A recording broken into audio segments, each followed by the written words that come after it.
Chapter 1. Pristine. I'm surrounded by dull grey walls.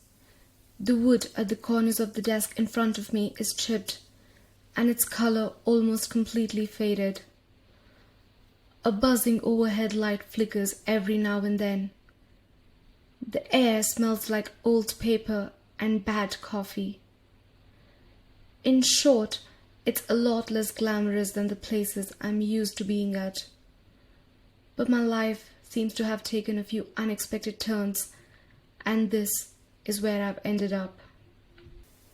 My husband is holding my hand under the table, quietly supporting me through all this.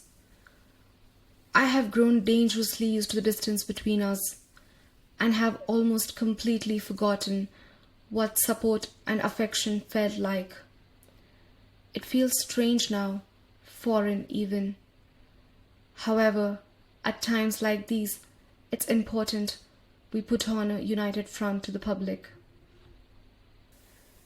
The female detective seated across from me, eagle eyes, no-nonsense face, hair pulled back in a tight ponytail, studies me closely. I can tell she's trying to figure out whether this is really worthy of her time. She finally speaks after a brief, awkward silence. It's not uncommon for someone of your stature, is it? I mean, you are somewhat of a public figure. Somewhat of a public figure? What's that supposed to mean?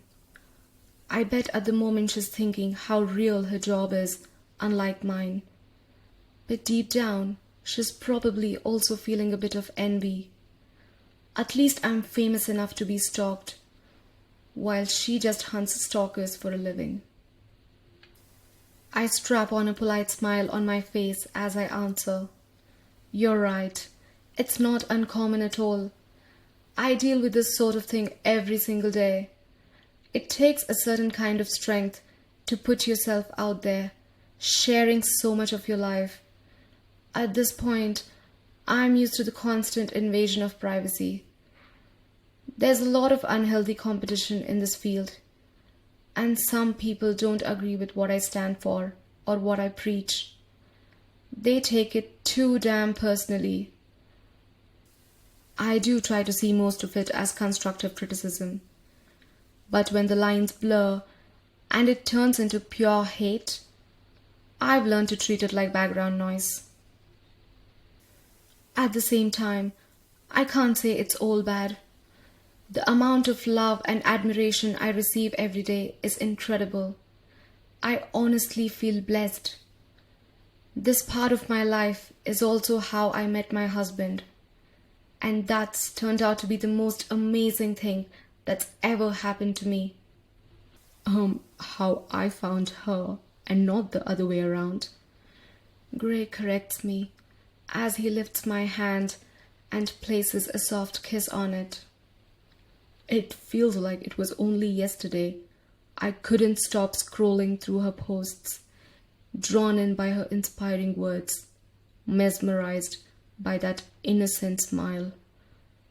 As I slid the ring on her finger, I could hardly believe it, that I'd not only ended up on the very feed I once obsessively scrolled through, but also become a significant part of her life. I give him a warm smile as I gently squeeze his hand.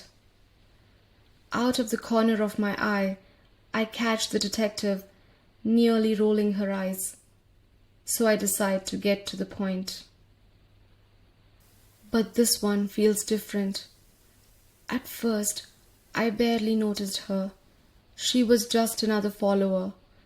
Her likes and comments, they were no different from 1,000 others. The detective now leans in, a mix of concern and curiosity reflecting in her eyes.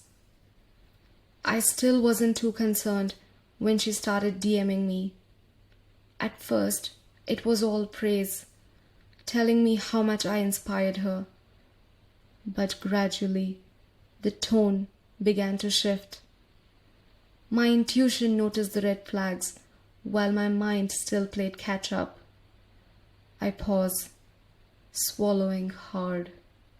Suddenly, it felt too intense, like she knew everything about me, down to the smallest detail. What I like, what I fear, things from my past, even at times what I dream about at night. She knew it all. She knows it all. Almost like she understands my life better than I do. And she believes she has some kind of claim on it. My voice trails off. I could keep going, but the lump in my throat won't let me. I can feel Gray growing tense beside me. The detective sighs, taking a moment to process everything I've just said. That does sound concerning. She finally agrees. I'm going to need access to look into those messages. Of course, I nod. Also, I would need access to your live account, in case she tries to contact me again. I finish her sentence. I'm almost certain she will. I add quietly, more to myself. Don't worry, she says. I have an expert team who can access both the credibility and the severity of the threat. Whoever she is, hiding behind a screen, might seem dangerous online, but that's all they usually are.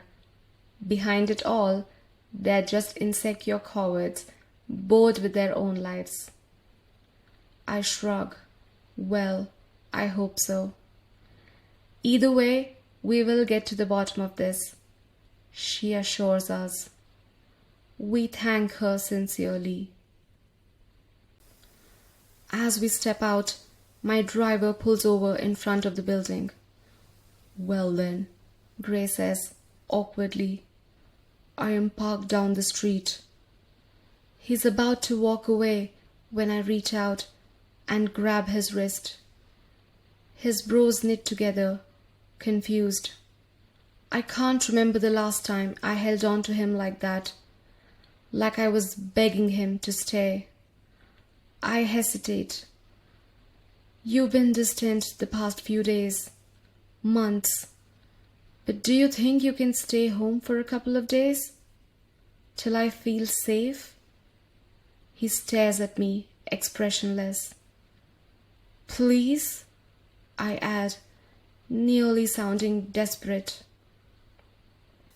He smiles, taking my hand in his, for real this time. Pri, I know things have been rough between us lately, but I couldn't simply stand the thought of something happening to you. You shouldn't have to ask. I will be there. I promise. He places a gentle kiss on my forehead before walking away. Something else he hadn't done in a long time. Maybe, just maybe, something good will come out of being stalked after all. I get into the car and the driver pulls away. As we move, the pleasant air brushes against my skin, my hair dancing in its breeze. The street is lined with tall, elegant buildings, the afternoon light showering on them. I see people walking in designer coats and sleek sunglasses. It feels right, like I belong. This is my life, I remind myself, and no one can take this away from me. Maybe it was a good thing going to the police, finally letting out the thing that had been chasing me, consuming me. That feeling, however, only lasts a few seconds before my fingers move on their own, scrolling through her DMs. Honestly, you are the reason I smile some days. I feel like you just get me. It's weird how your posts show up exactly when I need them, like they're specially addressed to me. I noticed you didn't wear your ring in the last video. I hope he's treating you right. You probably ignored my comment, but then why does your status feel like a response?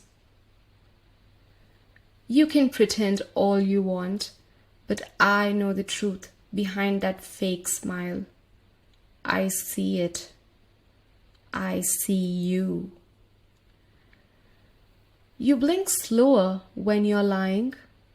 I noticed that in your last video. What secret are you trying to keep? You used to be more active. Why are you hiding from me? Don't make me find you. I feel the familiar tightness in my chest and chills running down my spine. I don't even have to read the words. I already know them by heart. I've read them too many times, and yet my hands shake every time I read them. I now lock every door twice and overthink my every post, considering how she might react to them. Even now, seeing her name makes me nauseous.